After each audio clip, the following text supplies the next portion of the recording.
As today on People Now, panic in Times Square after people mistakenly think they hear gunfire. We'll tell you what happened. Inside the lives of the 31 people who were killed in those two mass shootings over the weekend in this week's People Cover story. Katherine Schwarzenegger and the Kennedy family memorialized the late Saoirse Kennedy Hill. Also today, the most important thing I've learned as a father. Joe McHale talks dad life, married life, and his first ever stand-up comedy special. Plus, have aliens made contact with Earth? We have a member of the elite team investigating that very question live in studio. It's all live today on People Now. Let's go.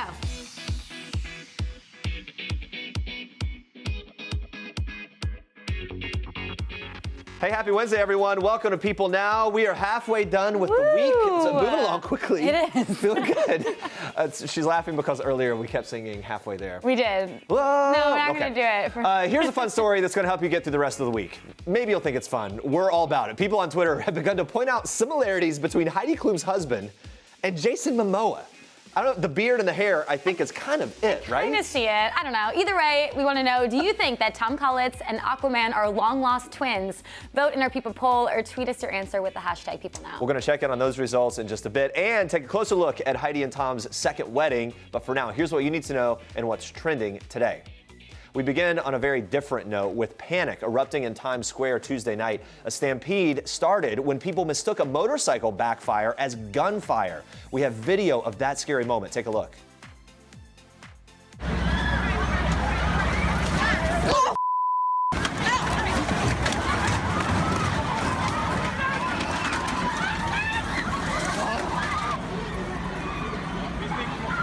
Come on.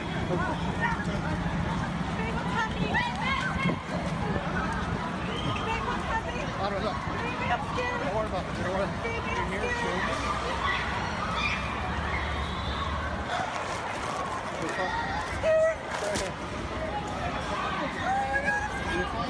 Wow, this is intense and so terrifying. This video was taken by a couple visiting from Austin, Texas, who claim they saw people getting trampled and hurt. Yeah, people were also seen running for cover and sprinting into shops with reports of people shouting "shooter" amid all the chaos. Shoes could even be seen left on the street after people got caught in that stampede. Yeah, police later confirmed that there was no shooter on scene and requested everyone to stay calm.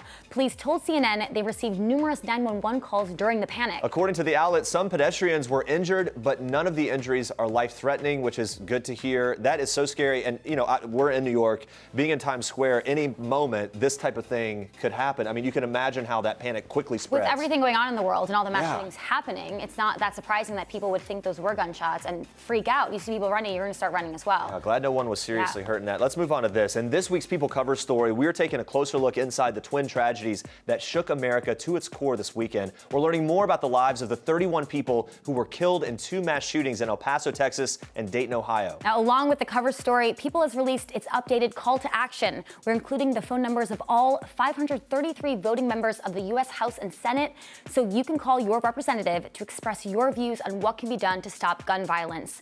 There have been a number of potential remedies proposed, including universal background checks, a ban on semi-automatic weapons, and improved approaches to treating mental illness. Call your representative and let them know where you stand. And for more on the mass shootings in El Paso and Dayton, you can pick up this week's issue of People on Newsstands Friday. All right, on to this. Katherine Schwarzenegger is sharing words of love for her Kennedy family members after they gathered to remember her late cousin, Saoirse Kennedy Hill, over the weekend. Katherine, the daughter of Maria Shriver, paid tribute to her family on Instagram Wednesday with a scenic sunset photo from the family's Hyannisport estate, praising her relatives for being so loving, supportive, and strong. She added, quote, "After the beautiful sunsets, there is always a new day. It's not the big events or pretty things that hold you up. At the end of the day, it's family." In this week's People, we're taking a look inside the emotional memorial service for Saoirse as the fabled Kennedy dynasty buries another family member. Saoirse was remembered at Our Lady of Victory Church in Centerville, Massachusetts on Saturday, and a close friend of the family says there were lots of tears. The 22-year-old's untimely death from an apparent overdose seemed unimaginable to the family. The hours leading up to Robert F. Kennedy's granddaughter's death seemed like any other young person enjoying a summer night out. On July 31st, she had just finished an assigned essay ahead of her senior year at Boston College, had dinner with her 91-year-old grandmother, Ethel Bethel Kennedy and watched the Democratic presidential debate before heading out with a friend for karaoke at a local bar. She returned to the Kennedy compound in the early morning after enjoying a sunrise swim.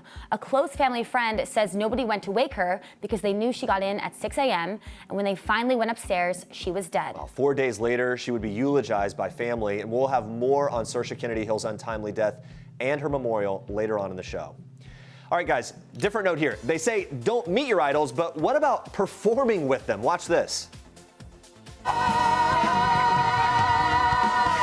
Woo! On Tuesday night, Ariana Grande surprised fans by joining Barbra Streisand on stage during the legendary singer's concert in Chicago. And Ariana was the ultimate fangirl, but can you really blame her? Absolutely not. The pair performed No More Tears, a 1979 duet originally recorded by Streisand and Donna Summer. They look like they're having a blast. Absolutely rocked it, yeah. Ari captured the whole thing on her Instagram stories, calling it the best night of her life. A source tells People that the pair received a standing ovation and the crowd went wild. On Twitter, Ariana couldn't contain her excitement. She wrote, "Hello," shaking and crying. "Thank you, Barbra Streisand. Don't have words yet. Goodbye." She also tweeted out a black and white photo of the two of them, writing, "Cherishing this moment forever." Very sweet. She looks genuinely really happy. Yeah, there. and the source tells People that No More Tears was an obvious choice for the duo to sing, as Ariana has been singing it since she was a baby. And they added that the iconic duo got along like a house on fire. Okay. Earlier in the week, Barbra Streisand sparked rumors that the pair might be collabing when she posted a cryptic photo of her and Ariana's hands on Instagram, captioned, "Made a new friend." We could recognize Ari's hands from a mile away because of those famous tattoos, of course. Yes. Man, it's a huge moment for her. Mm-hmm. And you know, imagine she lives this sort of heightened life. It would take a lot to feel that excited, I would think, right? Yeah, After living but at it's that Barbra level. Streisand. Barbra Streisand. Except for her whole life. Tom Brady and Gisele Bündchen are selling their Boston mansion for a whopping $39.5 million. The couple reportedly searching for a new home in the exclusive suburbs near New York City. So it's time for them to say adieu. Now, the mansion is in Brookline, Massachusetts, clocks in at nearly 10,000 square feet, listed by Sotheby's. Now, according to the listing posted Tuesday morning, the home has 5 bedrooms, a wine room, a gym, a spa, a pool, even an organic herb and vegetable garden. You need one of nice. those if you're going. It has a modern castle feel with brick and stone throughout. It sits on 5 acres of land overlooking a golf course. Also has a 3-car garage. Not bad. I can see why they want to leave. No, I don't see why they want to leave. Tom Brady recently signed another 2-year, $41 million contract extension with the New England Patriots. That dispelled rumors that he was leaving the Patriots and football entirely. Again, not really sure why they want to leave that amazing home, but it could be all yours for the reasonable price of $39.5 million. All right, watch this.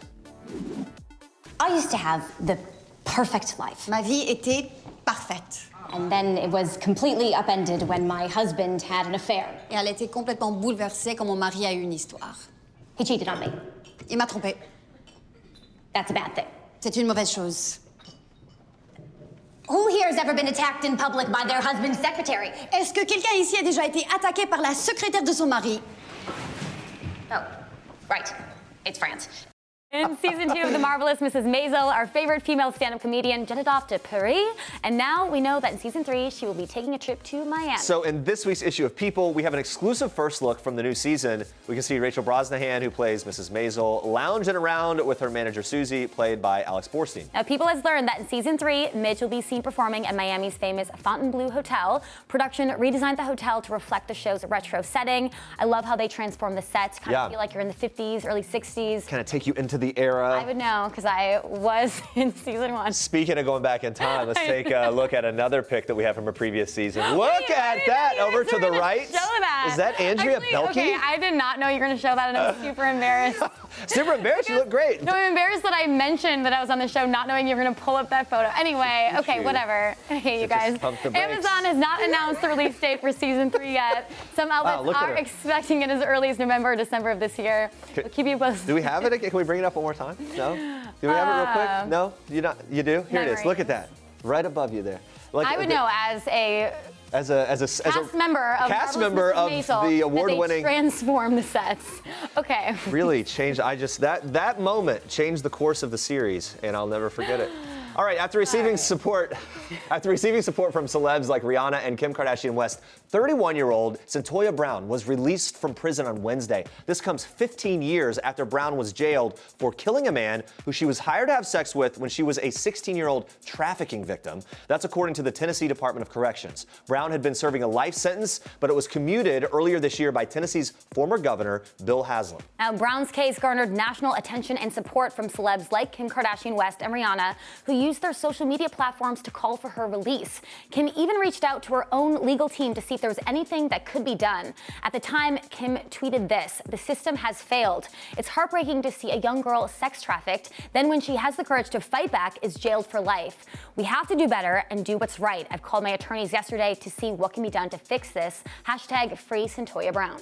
Brown had been raped several times as a child, and her mother was an alcoholic. As a teen, Brown said she was forced to prostitute by an older boyfriend who essentially became her pimp. She said that he would even take the money that she made. Brown did admit that she shot Allen in the back of the head with a .40 caliber handgun. She claims that it was in self-defense. She said she shot him after she saw him reach for his gun. Now, during her trial, it was revealed Brown waived her Miranda rights and gave police statements detailing the incident. That included information that she took money from Allen's wallet, his 2 guns, and his truck after shooting him. The jury rejected her claim of self-defense and found her guilty of first-degree premeditated murder, first-degree felony murder, and aggravated robbery. The trial court merged the murder convictions and sentenced Brown to life in prison. Wow. Had Brown's sentence not been commuted, she would not have been eligible for parole until she was 69 years old. Last month, Netflix announced that it had acquired Cyntoia Brown's life rights. A feature film is currently in the works on her story. Also, a GoFundMe campaign has been launched to help Brown get started with her new life. What an incredible, heartbreaking story. Yeah. All right, guys, stay with us. Everything we know so far about a possible Bachelorette love triangle in the making. Hannah B, Tyler, Gigi Hadid. Oh my goodness, it's dramatic, and we've got all the details. Plus, we're joined live by space journalist Sarah Kudus, talking about her out-of-this-world alien encounters, maybe, and so much more. She's gearing up for her new show, Contact. We can't wait to talk aliens with her. Are you an actor? No, I'm a stuntman. Look at me! So you still with Rick, huh? Still here.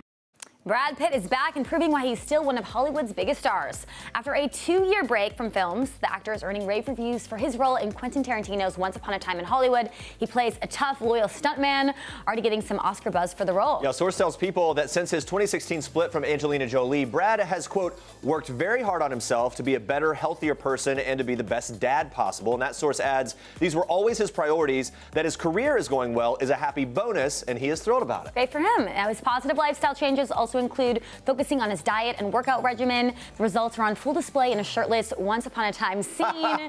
No complaints here. So the source says that he really takes his workouts seriously and that it's been a whole lifestyle change. There's the photo. Our team has been pretty interested in the look. I mean, he never looked bad. He just looks better now. Yeah, good. He's doing it. He's in shape. Things seem to be going really well. On the family front, the source tells People that Brad is a hands-on dad. Yeah, the source says he comes from a close family and he has continued to be a parent who's interested in the lives of his children. Oh, well, what a relief. Yeah, I'm glad that he's interested. Between his latest movie's box office success and his personal strides, the source reveals that Brad really found his happiness again, adding he's back and very excited about life, and it's well-deserved. All right, the second time's a charm for Heidi Klum. The supermodel exchanged vows with her husband, Tom Kaulitz, for a second time on Saturday. The couple first tied the knot in a secret wedding back in February during a civil ceremony in California. But a supermodel needs a super wedding, that's what they say. In this week's issue of People, a source put it simply, saying in part, it was important to them to have a second ceremony. Yeah, it looks like it was really nice. It was a dream ceremony on the sea. Took place in Italy off the island of Capri aboard a luxury yacht. Get this, it was once owned by Aristotle Onassis, who celebrated his 1968 marriage to Jackie Kennedy aboard that same yacht. Really cool. Amazing. The source says Heidi and Tom's nuptials reflected family, which has been very important to them from day one. They said their ideas surrounded by friends and family, including Heidi's 4 kids, who range in age from 9 to 15. The source says, quote, she made it clear her first priority is being a mom. Tom's understanding of that made the couple's relationship easy or smooth sailing. Get it, Jeremy? Because the yacht there, yeah.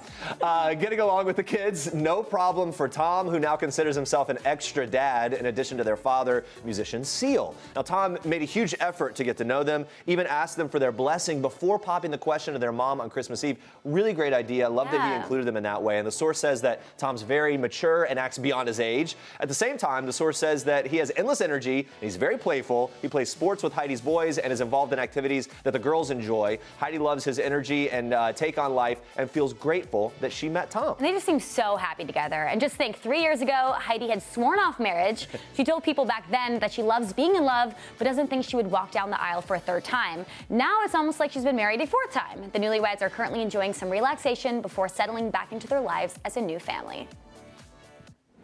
All right, guys, the Kennedy dynasty buried the granddaughter of RFK on Saturday. Saoirse Kennedy Hill died at just 22 years old after a fun-filled summer night. Here to give us insight into how the Kennedys are coping with her untimely death is People Magazine's politics editor, Adam Carlson. Adam, thank you so much for being here. Thanks for having me, guys. Adam, this is such a tragedy for the Kennedys. Saoirse was only 22 years old. How emotional was her memorial service held over the weekend? So the entire family really came together to grieve as one, and a family friend who was in attendance, I think, put it best for us and said later that there were just a lot of tears for Saoirse. Her mom, Courtney, was there wearing a shawl with seahorses. Saoirse loved the sea and seahorses, so that was a nod to her. Courtney didn't speak, but Paul Hill, Saoirse's dad, welcomed everyone at the beginning, and he was only able to speak briefly before breaking down in tears and said Saoirse was the love of his life. Wow. And Carolyn Kennedy spoke at the memorial, giving one of the readings. Why was it such a powerful moment to have her there, to have her speak? So Carolyn Kennedy, daughter of JFK, is really, for a lot of people, the face of the Kennedy family, this sprawling family that's really been a part of politics for now 60 years. And she showed up at the wake with her daughter Tatiana and gave a reading. And a family friend described it to us this way, that a family like that, that's so big, they really only come together for tragedies and weddings, you know, the highs and lows. And Carolyn Kennedy was there with everyone else, grieving, mourning. All the branches of the family tree were there, and she wanted to honor Saoirse like the rest of them. Yeah, now in Saoirse's eulogy, family members did touch upon her struggles with depression. Her cousin Tim Shriver even mentioned a dinner they had on her 22nd birthday this past spring. So what did he say about that? So Tim, in his eulogy, remembered that Saoirse had turned 22 just a few weeks ago, which is so sad to think about. And they had a birthday dinner. She was very close with their family, and it was a nice summer night. She wanted to eat outside. They were having dinner, all going around the table, talking about future plans, things they hope to do, just kind of light chatter. And when they talked about the future, she was one of the first to answer, he said. And she said, this year I want to learn how to love myself. And he said it was, kind of a quiet moment of reflection for them. No one else knew what to say. But, she spoke up quick and she said, this year I want to learn how to love myself. Yeah, now Saoirse was the daughter of Courtney Kennedy and Paul Hill. What was her relationship like with her parents? Right, so, it's unusual in the Kennedy family. She was an only child for Courtney and Paul. A lot of the branches of the tree, lots of siblings, lots of children. So she had a lot of time with both parents, and she was close with both of them. Paul's from Ireland. The family lived in Ireland for a time, so Saoirse was kind of back and forth and had some deep Irish roots. She was there in the spring, just this year. But she was also close with Courtney, and she spent a lot of summers in Hyannisport, the family compound. Someone in the Cape Cod community, which is very tight-knit, said that Saoirse and Courtney spent a lot of time talking, laughing on the phone together.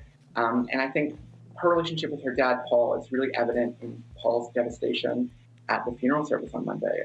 The photos are just so wrenching, and Paul spoke very candidly about how close he was with his daughter. And at the wake over the weekend, Courtney spoke briefly and kind of offered an intention, which in Catholic Mass, the intention of the ceremony. And she said, this is for the love that I have for Paul, and this is for the love that Paul and I have for our daughter. Let's talk about this. This death has brought this up. Throughout the years, there's been this discussion of a possible curse plaguing the Kennedy family. Ted Kennedy alluded to it after that infamous 1969 Chappaquiddick car accident. A young woman was killed. There's no denying the Kennedy family members have died in tragic ways throughout the years, in untimely ways. JFK, of course, assassinated, as was Saoirse's grandfather, Bobby Kennedy. Suicides, drug overdoses, plane crashes, skiing accidents. College friend of Saoirse's, when speaking about her death, said that the Kennedy curse is something else. Do you think the Kennedys believe that there's a family curse as this type of talk surrounds them? I think they can't help but acknowledge the losses they've suffered over the generations. the curse is something that Ted Kennedy, like you said, famously discussed decades ago, and it's something that people continue to discuss now. A close family friend put it to us this way, that as much as public service and doing public good carries down generation to generation, that same kind of trauma does as well. As Thor said, it's just layer upon layer upon layer, especially when you have something like what happened with Saoirse, who was really on the cusp of her life. A friend of hers from college said that even if she didn't discuss the curse openly, you have to imagine growing up that she was conscious not only of everything her family had done in America, but everything they had also suffered. Aunt Carrie Kennedy told us that it was, the last few days have been full of suffering and love, and I think you see that with a curse like this. They're very famous, very, very giving family, and their family that suffered a lot as well. Well, our thoughts are with them during this difficult time. Adam, thank you so much for joining us. Now we switch gears to this. In my head, I thought that maybe you'd done a comedy special before. I thought I had 2. You thought you had 2? That's the weird part. I was like, I think I had done 3, but then I turned out I had done none. He hasn't. Now he has, though. I know. Jill McHale's new special, Live from Pyongyang, is available through the Comedy Dynamics Network via Amazon Prime Video, Apple TV, Google Play, and more. So what is the title and why the title? Joel explains it. Live from Pyongyang, which is the capital of North Korea. Yep. A lot of people. I did trick the producer, whose wife saw the title, and she goes, "Wow, when did you guys do that?" And he's like, "It's a joke." We shot it in San Jose. Yeah, San Jose. Yeah, San Jose. Silicon Valley. Venues there, low production costs. Yeah, no, I just thought it would be. I thought, well, where could you not film a comedy special, most likely? And I thought, well, North Korea. And so hopefully it'll bring on a cyber attack, and then I'll get some press out of that. If you can spark, international controversy. Yeah, that would be fine. What was the reaction when you found out that you were finally doing this?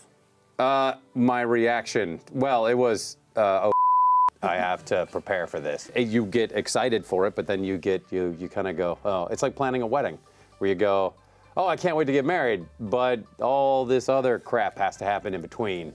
Like picking the cake. And the cake I chose for the special was lemon. It was a lemon cake. The comedy world has changed a lot. The culture and what is funny, what isn't, how does that affect you? I think a lot of comedians think it's very like PC now, and I haven't seen it that way. I don't go like, it's not PC, I just don't look at it as, well, can I say this here or not? I kind of go like, well, if it's really funny, then it should go all right. Or if it's not funny, you'll know immediately. But yeah, it's always it's a constant moving target, one that I rarely hit. Okay, but when you do. Yeah, but when I do, it really works. Every 2 or 3 times a year, then hold on to your hat. Yeah. Now, Joel has been married to his wife, Sarah Williams, for over 23 years. He revealed to us how he planned to celebrate the milestone. By coming to New York alone. And that's just how I like doing it, just being by myself. I will take her to my lovely wife, Sarah. We will get away from the kids. We have 2 kids, 14 and 11. And so we will go by ourselves somewhere for 2 nights and just stare at a wall and go, man, we're busy. And so, yeah, I'll take, last year I got her a dog, or we got, the family got a dog. So this year I got to step it up. Yeah. I'm gonna get maybe a pig. Oh. That is actually a thing. I know. People do Potbelly pig. Potbelly pig. You have rabbits, right? I have rabbits, pigs. Oh, I haven't seen the rabbits on the Instagram in a while, so the rabbits are still good. Alive. They last about 8 years, I was told. Okay. They barely tolerate. The best is the rabbits are, the dogs want to get into the cages, and the rabbits just go like, what are you gonna do? Got the rabbits going on. Lots of activity. It sounds like a potbelly pig would actually fit right in for them. Yeah, maybe. It does. But what is the most challenging part of being a dad? So many things. Watch. I don't know, being around. I'm here in New York alone without them. So I do a lot of traveling, so that's the part that's rough. Yeah. All right, parenting style, more good cop or bad cop? Boy, no, we don't. I don't think we do that. No, my 14-year-old, when I walk in the room, he'll be like, oh my gosh, here he comes again. And like, he's like rolling his eyes at me. I'm like, what? I was like, I own this room. I literally bought this room. And they were like, you always say that. And I'm like, yes, I do. What's one thing that the kids know that if they're just with you, they can always get away with? Junk food. They'll be like, can we stop for ice cream? And I was like, and donuts? No problem. You have to eat both. I think it's because I ate so much junk food as a kid, and that I I was just like, anything in moderation is fine. Yeah, I see parents that are like, Cooper has never had sugar. And I was like, oh, that kid's gonna go bonkers when he gets to, he's going to live inside of a box of Cap'n Crunch. Best piece of advice for new dads? Don't it up. Biggest thing dad life has taught you about yourself. This is the last one. That I'm the greatest. No, biggest thing, I don't know. These are huge questions. I thought this was, People Now has turned into a counseling session. The most important thing I've learned as a father. Please, don't be lying down on your bed in a half nap when your 11-year-old sneaks up and crawls to the top of the bed and then does a double knee drop onto your back. Okay. Just good lesson. Be ready to roll away instead of just these two. I mean, he's not light anymore, so yeah, he likes football, so he's taking me out. Anyway, yeah. That's good advice. All right, yeah.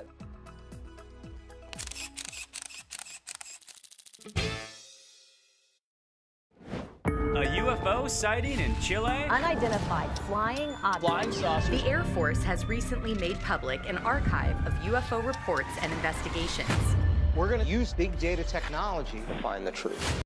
Ooh, it's a question that has been around for ages. Have aliens made contact with Earth? A new series on Discovery Contact is investigating just that with a highly specialized team equipped with groundbreaking software and tools. One member of this elite team, author, space journalist, astrophysicist, and TV host Sarah Curtis joins us now. Welcome. How you doing? That is quite the resume. My goodness. I love it. It's incredible. Yeah, thanks for being here. The show looks amazing. I would say most people are kind of fascinated with space and what's there, what's out there. When did this first spark your interest?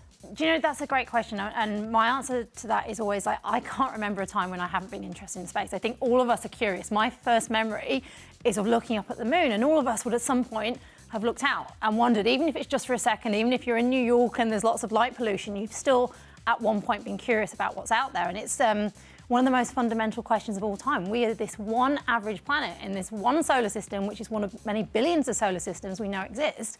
We don't know whether we're alone or not. Yeah. It's a fundamental question. We're all curious, and we're curious at a young age, but you're actually doing the thing. You know? Right. You've got the education. You've pursued it in many different aspects of life. What is it specifically about alien encounters that appeals to you? I think it's the ultimate question, isn't it? Because it changes everything. Like, even within our own solar system, there could be microbial life on Mars. There could be this moon of Jupiter called Europa. It's this icy world with a frozen liquid ocean underneath. There may even be some form of alien fish life there. I know it sounds like science fiction, but it's all this science prediction stuff because it eventually comes true. So I think what appeals to me is it's something all of us are curious about. Like, the universe is too beautiful for us to be alone in it. Yeah, a lot of people will either say they do believe in aliens or they don't, but you actually don't like when people use the term believing when it comes to aliens. Yeah, why is that? That's because it's about looking at the evidence. It's not about belief. It's about mathematically, we're probably not alone in the universe. But that's what's great about this show, Contact, because we're all experts in our field. You've got people with military backgrounds, I've got scientific background, you've got journalists in the show. And we're using big data to actually apply this and investigate this scientifically for the first time, because we don't know. We don't know whether contact has been made on Earth. There's so much we cannot explain, and there's so many surprises, even for me as a scientist, that we've come across in this investigation. Well, let's talk about that for a bit. As you've immersed yourself in this type of exploration, specifically the idea of alien contact with Earth, what's the closest you think you've come to some sort of contact or encounter or discovering that has happened, or the evidence and stories that you're coming up with? I don't want to give too much away, but certainly in one of the later episodes where we do some testing on some soil samples involving Kansas State University, and the results, they surprise me, they surprise the soil scientists, and there's just so many evidence. And then you get like witness accounts from military personnel and from pilots, people who are serious, credible people, and they're seeing things that they cannot explain, that I as a scientist cannot explain, and we don't have all the answers just yet. So throughout this investigation, and we've literally traveled the world for this, I'm more comfortable in heels and a dress, but I've been like boots on the ground in combat pants, really getting out there, and it's so many surprises, and it's just great. I hope this sparks some curiosity in people, because we just don't know what is out there. And the more we find, the more questions we have in this investigation. It is fascinating. So you've seen signs of aliens. Have you had an actual alien encounter? I've not seen something yet that I can't explain through science. And I think me on it, I'm probably the most like, I serve some looks with some of these witnesses. I'm like, yeah, I know. That's the thing. I'm like, did you have something to drink? Or yeah, and there is, but sometimes we can't explain it. Like some of these accounts in the episode tonight, a guy called Kevin Day, who was involved with the Nimitz incident, like, he's this hugely credible military guy, and I could not explain his story. And that's so incredible that we've got these encounters from serious people and we can't explain it. And it's almost like a possibility of ruling out something which can be explained by science, and then what we're left with. It's a completely different thing, but it reminds me when I saw a spirit. It's like when Did you actually? Where was that? It's in my room. Anyway, it's like, but no, that's why I totally buy into it. If you can't explain it, there might be something out there. Jeremy hates me. So no, I don't. Something happened. From your standpoint, how has social media kind of helped evolve where people actually can explain more things when it comes to what's out there? Well, that's a great question, because I think social media can be great in terms of all of us can say, look, I've seen this thing I can't explain, but here's a video of it, here's a photograph, and then we as experts have been utilising that stuff on social media, pulling in all this other big data from CIA-developed technology, and for the first time looking to see whether there's patterns. And it's not just sightings, it's strange sounds as well, and links to seismic activity. There's so much stuff in this investigation that we can't explain. Of all the things I've ever seen, those military-type accounts are the ones that, to me, are the most interesting. Yeah, and for sure. Really make me ask questions when I hear those types of stories. We also have movies and TV shows all throughout time that have depicted aliens, Men in Black, E.T., and a zillion others. What do you think in terms of like depiction? How should alien life be depicted to be more accurate or proper? Do you know, this is a phrase I always use at the time, like science fiction should become science prediction, because all the things you can imagine eventually come true. Look at the world 100 years ago, you know, flying or going to space was science fiction. So all the things we're imagining in terms of aliens, they could in theory exist in the universe. And then all the things we can't imagine, that will probably exist as well. So anything you can imagine is fair game. Yeah. Now let's say an average human stumbles upon an alien, casual. Wow. What is your biggest piece of advice Happens upon how it. to handle that situation? Because you never know. It depends on the situation. I think the most important thing with this investigation is its credibility and its evidence. Because if we've just got a witness account and nothing else to go with it, like, you know, and making things up, it doesn't help with an investigation. But if you've got a credible witness, if you've got multiple witnesses, if you've got evidence to verify that, you know, it's check then verify, you know, trust then verify. That could be huge for the investigation. So my advice would be to try and photograph it or record it. And maybe, you know, most of the time there's going to be a logical explanation, but one time it might be something we can't yet explain. Yeah, and then what are the next steps after the encounter? And then hopefully getting it on film. Yeah, hopefully getting it on film, but then it's just a case of reporting it, using it, or putting it on social media. Who do you contact? I'm writing all this down. I need a phone number. 1-800-SAW-ALIEN. You're looking up at the sky. Have you guys seen something you can't explain? Well, mine was just the spirit or the Or orb. an alien. We don't know. Or an alien. Yeah. No, I haven't. Nothing like that. No. Nope. I see a lot of stuff on YouTube that I can't explain. I feel like Jeremy isn't really a believer. But it's not a case of believing. It's not a case of believing. Yeah. You know what? When you talk about the microbial life in water or that type of thing on other planets, that to me is very feasible, and I could 100% get behind that. But the idea of like, oh, spaceship, here it comes, I mean, come on. But it's probably something we haven't imagined, but like mathematically, we're not alone in the universe. Right. Like, we can't begin to. Yeah. No, that makes sense to me as They well. may not be in spaceships, but that's because we've seen from movies and stuff. Let's play a game. Are you ready for this? No. We want to get your take on a few popular alien hypotheses in a game that we're calling Fact or Fiction Alien Edition. It almost rhymes. We're going to tell you a theory. If you think it's fact or fiction, you let us know. You ready? Here we go. Okay, first one. Aliens will not come in peace. Oh, both. Because throughout history, when you've seen civilizations, they've clashed when they've merged and conquered. So they may not come in peace. We don't know yet. Another telltale is like if we went anywhere else, we might we'd not probably come in peace destroy it. either, right? Humans would become a food source for aliens. That's a popular theory that we hear, right? We have to sit on the fence again, like possibly. We don't know. I'd hope not. Maybe they could become our food. Depends on that. Okay. Yeah. Depends on what they All right. like. Fact or fiction? Pyramids were built by aliens. Fiction. Okay. Definitely fiction. Done. Let's move on. This is a serious investigation. Okay, here's one. This is a theory that's maybe out there in some circles if you dig deep. Octopus, or hypothesis, octopus, species is alien. Do you know, you think about it, like, there's so many alien-like species within our own planets in the depth of the ocean. We know more about what's going on up there than we do in our own oceans. So. The ocean is fascinating. I mean, the unknowns of the deep, deep water are pretty interesting. And exploring the ocean, it really surprises us because we find things at the deepest possible parts of the ocean where we think life can't survive because you'd get crushed. And we discover life there, and that's alien to everything we know. Yeah, fact or fiction, if several people see a UFO, it's guaranteed to be an alien sighting. Fiction. Fact or fiction, aliens use crop circles to communicate. Fiction. Remember that big scandal, I think a lot of people right? believe that, though. Yeah, I think people, you know, we go back to this use of the word believe. People want to believe, and that's fine, because we all want to have meaning to our life. And I think answering that fundamental question, it gives meaning to our life, but it's about evidence, this investigation. It's about pulling together big data and saying, have we got enough evidence to prove this? And have we got stuff that we still can't explain? And the answer is, there's so much Absolutely, we can't explain. Yeah. It's really fascinating to talk to you. I know. Thank you so much. Sarah. All right, you guys, be sure to check out Contact, premiering August 7th at 10 p.m. Eastern on the Discovery Channel. It's guaranteed to be out of this world. All right, could a hot new couple be in the making? We cannot stop talking about Bachelorette fan favorite Tyler C. and supermodel Gigi Hadid. It's a thing, you guys. They have been on at least 2 dates. Bachelor Nation is shook. Here's what we know so far. Buckle up. This photo surfaced on Sunday. Let's break it down a bit. The photo was taken from behind. It obscures their faces, but the striped top on the left looks exactly like what Tyler was seen wearing earlier that day in New York. Multiple news sources later posted a video of Gigi getting in a car, then Tyler getting in the same car moments later. The outfit the woman is wearing on the left photo also looks like the outfit Gigi was wearing in those car photos, an oversized short-sleeved olive green top. And this was at Soho House in Brooklyn. Yeah. And some people reported that they saw them there. Yeah, Tyler allegedly went to Gigi's apartment later that evening for a little bit of a nightcap. All right, then on Monday night, Tyler and Gigi were spotted bowling with friends at Frame's Bowling Lounge in New York, followed by karaoke.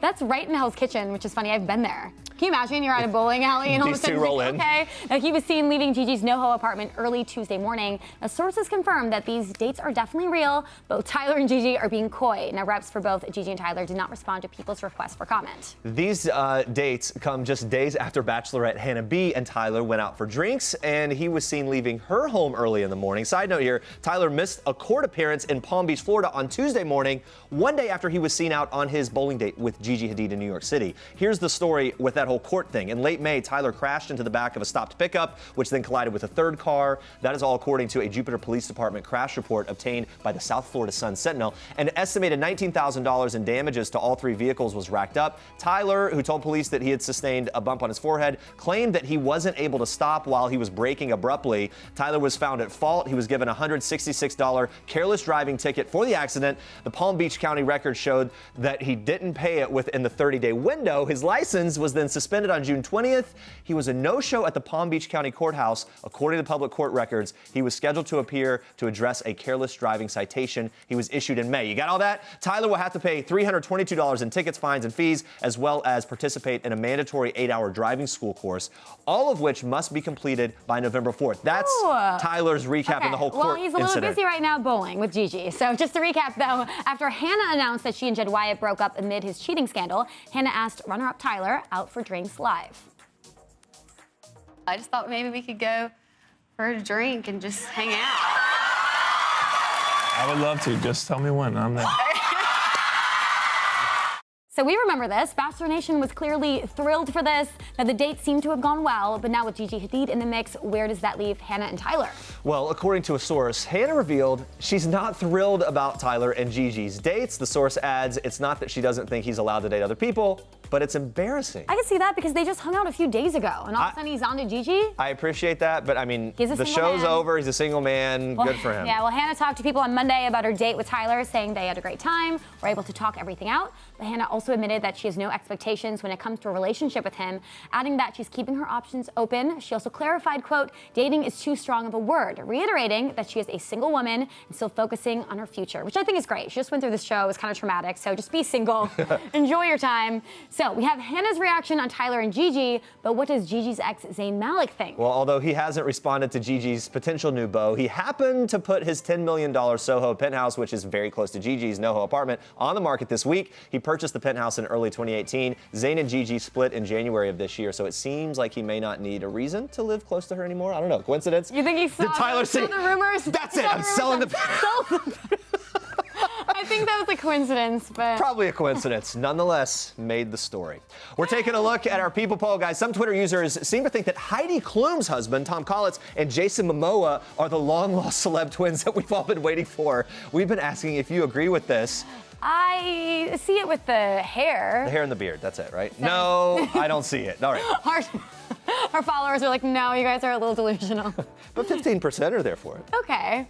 Maybe it was a stretch. We'll never say it again. Wishful thinking. We'll never We'll be say it asking again. you a new question of the day tomorrow on People Now, so tune in for that. And coming up tomorrow, busy show. We're going to be joined live by some adorable animals up for adoption, all in celebration of this month's Clear the Shelters Day. Plus, we are recapping the season premiere of Real Housewives of Orange County and getting housewife Kelly Dodd's take on all the drama.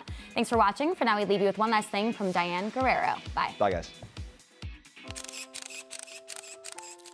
Hi, I'm Diane Guerrero, and this is One Last Thing. The last song stuck in my head is Children Will Listen from Into the Woods. Children will listen. The last time I laughed so hard I cried was watching Aladdin, my favorite movie right now. I love it. Really? The last TV show I binge watched was Pose. The category is royalty.